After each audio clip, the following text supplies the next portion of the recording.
Hello everyone, Don here with the next update on the War Corsair project.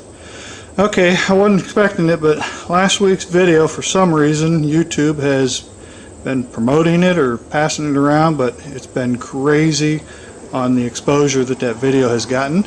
As of this morning, I looked and there was 82,000 views on that video, when most of my videos only get a few hundred views in a week's time. So first off, I want to say thanks to everybody for watching these videos and taking a liking to them and leaving comments. And as of a little while ago, there was almost 450 comments in there, and I went through and answered as many as I can. So what I want to do in this video today is kind of clear up some things for the newcomers that is surprising at how many comments I got. That is this an RC model? Okay, so let's address that part first. No, this is not a radio-controlled model. This is a 1/2 scale replica of a World War II Corsair, as most of you know. It is a experimental amateur-built aircraft that requires the FAA inspection to be airworthiness, to get an airworthiness certificate from. And then once you get that, because I don't have a certified engine and prop, I'll have a 40-hour test window in a restricted area to fly. So you'll end up with maybe a 50-mile radius from your base of operations, your airport. So you got to fly 40 hours off on this thing before I can take it anywhere else in the country or the world, for that matter. You're only limited to where you can go with the radio equipment on board. Nowadays you got all this ADS-B stuff that you got to have to get into any big major airport, but I have no intent on flying into such places. The farthest place I'd probably fly this thing would be Oshkosh. So, but it's all, like I said, it's an experimental, amateur-built, 1/2 scale replica. It has a Subaru 2.2 liter legacy engine in it with the stock fuel injection all rewired with aircraft wiring. So it's about 140 horse. It's 136 horse in the car, but since I eliminated a lot of the accessory drives, it's going to put out at least 140 horse. It's got a 72-inch, 6-foot diameter warp drive propeller on it. Holds 15 gallons of fuel in the gas tank, which is right up here in front of the cockpit. And this is a view of the basic cockpit. Now I finally did get around to putting on a skid so I can step into the plane. Basically, I'm stepping right here. This is the rear spar, passes right through here. That's the center of the spar coming up through here.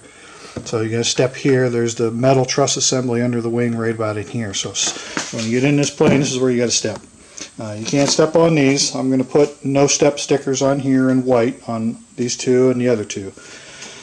Okay, and let's see some of the other questions, but the biggest question was, is this an RC model? You remember last time I had the orange pieces on here they didn't give? Now this is actually an inner tube, a small inner tube, but it's surprisingly how stiff that rubber still is. Because I bought a real small tube, I had to cut it out of basically the outside circle of the thing. I had to cut it from here around, so it left this ridge in here, but that'll be alright, because when the gear comes up, it's going to do this. It's going to poke up, and it won't have to stretch this material. That's the problem I'm having, is the gear gets up in there to its last ½ inch of stroke, and the linkage is hitting this, and it's got to overcome this, stiffness. But now that it's got some play in there, it kind of looks like shit, but it is what it is. We're going to go with that. So, plus when you're flying and the gear's up, you'll get an indication when the gear hits this that the gear is up. So, and then I also ended up getting the propeller tips painted. So you can see I got some nice bright yellow on the tips. Okay, now last week, well, let me continue with the explanation of the aircraft. This is what is called a War aircraft replica. War, W-A-R, War aircraft replica, half scale. Again, they sell plans for the Corsair, the Mustang. There was a P-40 at one time, the Focke-Wulf, Japanese Zero, Sea Fury, Messerschmitt 109 is the newest one they've added to the lineup. So they had many, many models, and people keep asking me, how can you get a hold of this War aircraft? Well, their website is flywarAircraft.com. FAQs.com. I put that in a lot of the posts for people asking questions. All you get is a set of blueprints, plans. You get about almost 10 pounds of paper rolled up into a, like a 4-inch diameter, 3-4-inch diameter roll of paper. And these plans are up to 46 inches wide, width of the paper, and the longest print actually goes from the nose all the way to the tail, one continuous piece. So you're looking at like a 16, 17 foot drawing on one piece of paper. Of course, it just shows the profile of the fuselage, the tail, vertical tail's not in it, or landing gear's not in it. But from the landing gear to the center of the prop when the aircraft is level is 4 feet in the air. So when this airplane is level in takeoff mode, it's 4 feet right to here. The gear is spring. Everything on this aircraft is built from scratch. There's not one thing on here that I purchased. Everything you see from the landing gear all the way up through to the engine mounts, I built myself. The gearbox, this is a Ross Aero 2.17 reduction gearbox. It comes right out the center line of the crankshaft. It has a Ford C6 automatic set of automatic transmission planetary gears in there that gives you the 2.17 reduction. So it's 6,000 RPM. The propeller speed is just under 3,000. It's like 2,800 RPM, which is perfect. So the takeoff speed is, takeoff power is 5,800 at that 140, and maximum torque's about 4,800, which is like 75% power. So that's going to be perfect. You'll have maximum torque at cruise power. The exhaust, the muffler, everything on this, I build everything myself. So that hopefully will answer a lot of the questions that I'm getting about the aircraft itself. Again, the plans are still available. I just called the owner last week and talked to him for well over half an hour, and we're going to keep in touch from here on out. He is a subscriber and follower to my channel. So again, I'm just blown away by how many people have watched this video in just a week's time, and the comments just keep coming in. I can't keep up with them. Sorry if I don't get to your comments and leave an answer. I mean, I've answered probably over 200 comments, some of them real simple, but that's kind of what I want to get at. So last week it was all together, and that's what everyone's seen. I was headed out to do the weight and balance. Well, it turns out I was using this cockpit railing here for the canopy. This railing right here I used to level it. Well, it turns out that's not the center line of the aircraft. The center line of the aircraft is actually the longerons right here. And these actually hump just a little bit from the front going to the tail, but for the most part this area right here is level. So you can see the angle difference on this. So I had it in here and I put it back up in the air, and I brought the tail up, and I ended up putting a protractor on the propeller because the engine is center line to the center line of the plane. It's not left, right, up, or down. So I used the face of the propeller flange, put a protractor on there until I got the plane level. The tail has to come up 31 inches to get level, and you're talking the tail is clear up here now. So. And that really changes the numbers, because when it's sitting like this, you get more weight transferred will show up on the tail wheel. Not a lot, but it'll be more. And then because the landing gear is fixed, not fixed, it's straight up and down. It's 90 degrees to the center line of the airplane. So if you weigh it like this, when you come do your datum arm from this, you're coming up straight, and you're going to end up here in front of the wing. Whereas the actual weight is back here, just like 2 inches in front of the spar. So those numbers, it skews everything. You could still do the weight and balance just like this, but you have to take into account this angle that it sets on the ground and then redo the numbers, because with this wing like this, your CG numbers are going to move up here because the wing's like this. So when the wing's level, that'll move back in and be in the correct position. But if you know this angle, you can still do the math. It would just be more math. So the whole time I'd weighed it with these things, 2 of these frames, that one there and this one there, with a standard old bathroom scale. The numbers were close, but they weren't accurate. So I wanted more accurate numbers to get more accurate data to put into the formula, because you need the weight and balance paper to show the FAA, and you also have to carry that in the aircraft at all times. So what I did is I drove down to Summit Racing, which is in Tullomage, Ohio, down towards Akron. It's just an under 2-hour drive for me. And what this is this is a nice little carrying case comes in. Just like a luggage. It's got little rollers on it. You just grab the thing and roll it out. It's a good thing because this thing probably weighs 60, 70 pounds. And then you got a carry handle on it. So it's got some weight. And what these are is, these are car scales. These are made by Proform, which is kind of a generic brand, probably made in China. But they're digital. You can weigh all 4 wheels, and that's the basic menu there.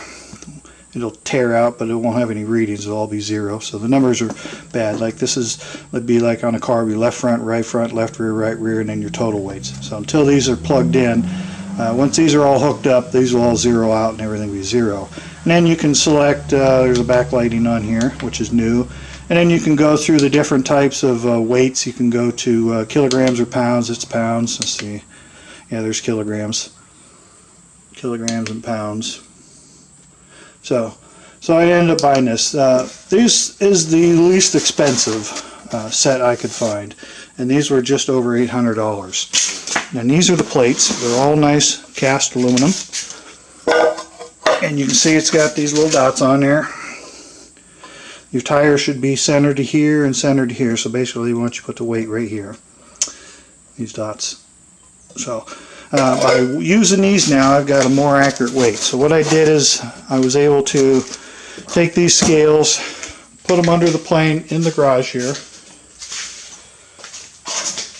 One under each wheel and one under the tail. Again, that was lifted up 31 inches level aircraft. Then I was able to take that hand pendant, take it right into the cockpit, climb into the cockpit, and get a more accurate reading. And the numbers are different. So before I said it was maybe 780 pounds, it's more like 870 pounds gross weight, or empty weight, excuse me. So with that, my 220 pounds and 90 pounds of fuel, it puts me right at 1,180 pounds. So it's under the 1,200 pound gross that I was actually looking at. But I did in here, yeah, 1,150 I put on the tag. So I'm gonna take this back to the people that lasered it for me, and I'm gonna get these 2 numbers erased and update them so they're more accurate. But weighing it in the garage here, I can't put the wings on it, so I wasn't able to get the total weight. And the wings, when I weighed them on the old scale, was 36 pounds each. So this, I'll weigh those again. I'm sure they're going to be a little heavier, not much, but it's still going to put me, I'll be under a gross of the 1,200 pounds gross, which is still pretty heavy for the small airplane. Again, without the wings on there, I'm not going to get accurate numbers as to the exact CG limit. Because some of the weight is going to be after the CG with the wings, some's forward, so I don't know the ratio. It has to be done. I have to take it outside and do it again. I didn't get to it this weekend because yesterday and today is an absolute nasty, miserable day.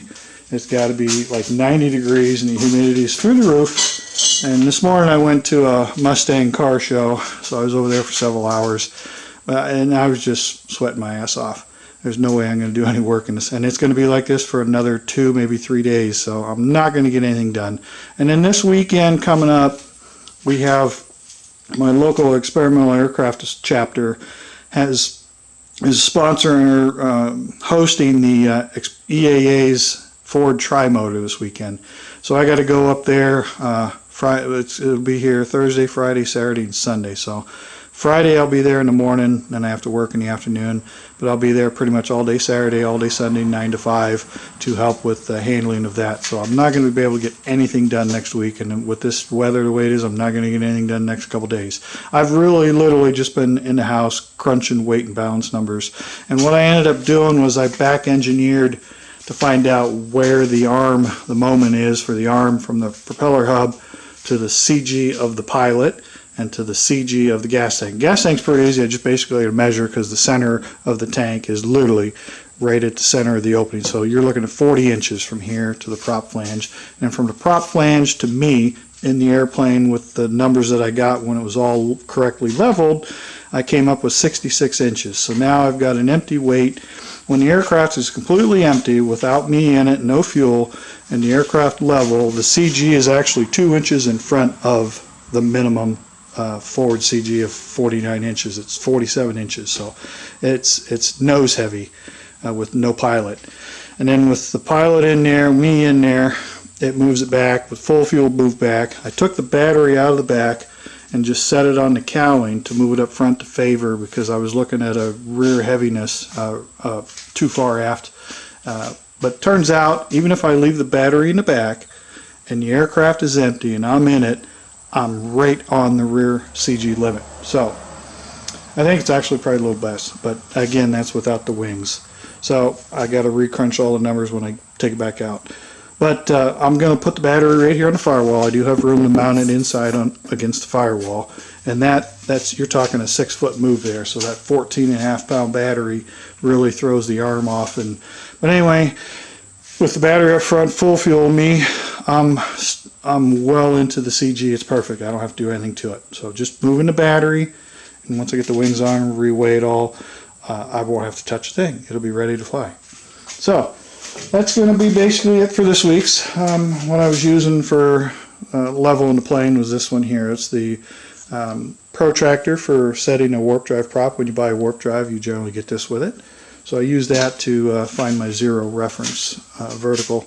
So, and again, the reference datum line starts here and goes back. So it's 40 inches, 66 inches, 46.5 inches to the center of the wheel, 164 to the tail. And my next thing is I'm making up some jigs to pick the aircraft up right here. I'm going to make a jack to pick up this on this bolt here. I'll make a thing to go right around this bolt when the wing's on, and I'll put the scale out here with a triangle frame, kind of like a jack stand, so I can jack it up with little bottle jacks on each side. And I'll make a platform to put under the tail to set it up, get it the right height. So that's what I was working on a little bit yesterday and this weekend, cutting up some square tubing into some steel angles. And what I'm going to do is use that to basically do just like this here. I'm going to go around each scale with that angle, and then I'll put a plate on there because the jack sits on it, and then I'll come off of 2 corners in the center with 3, like a jack stand, and a tube in it. And it'll be a tube setup like this. I'll have a piece of this welded in there with the 3 legs coming to it, and then this will be the jack post that will attach to the top of these little 410 jacks. These are like $25 or something at Harbor Freight. Well, I bought one just to see what I could do with it, and I'll go back and I'll buy the other because it's going to work just fine. But this tube will set on top of that with it'll slip over here. I'll weld on like a bigger piece of tube on here. So it'll go around this so it sets in there, and then it'll go up through this and center it. But the whole thing will set physically on the scale, and then when you turn the scales on with that on there, it'll tear out and zero it itself. So that'll allow me to jack it up, level it with the jacks, and I won't need the cherry picker. So that's kind of what I was poking at yesterday, with getting them jacks made so I can do this. And the whole purpose of that is, it's just fine weighing the plane on the wheels, but jacking it up on that point, I can swing the gear and then weigh it, and then swing it down and weigh it. And would you believe that that thing, when that swings back, it moves the CG 1.2 inches aft. So that would have, before with the old numbers, it put the aircraft behind the aft CG limits, which is no good. But because it was measured with the wrong fuselage angle, now that I've done it, with the gear swung back, airplane completely empty of fuel with me in it, I'm still forward of the aft CG. So it'll never be tail heavy unless you get over 225 pounds. And you'd still have to go a little farther than that. So, but by moving the battery up front, I can still be able to carry maybe 10 or 15 pounds of storage capacity behind the seat there, my little storage tray. So I can carry, a couple little hand tools, screwdrivers, whatever, and a quart of oil and a change of clothes. So I should be able to put 10 or 15 pounds back here, no problem, and still be within the CG limits. All right, folks. Again, thanks to everybody, new subscribers. I had, I don't know what, I thought it was like 1,500 subscribers, and this morning it was 3.99 thousand. So incredible. I don't know what YouTube did, but it's like everybody seen that video this week. like 82,000 people in 7 days. So again, thanks everybody for watching the videos and following the builds. I was hoping to get a little farther. I wanted to at least try and get the airplane out and get it started, but I just wasn't comfortable with the numbers on the weight and balance. So now I've got the scales, I can just pinpoint it exactly. And we'll get that finished up, and then I'll give you guys the results of that.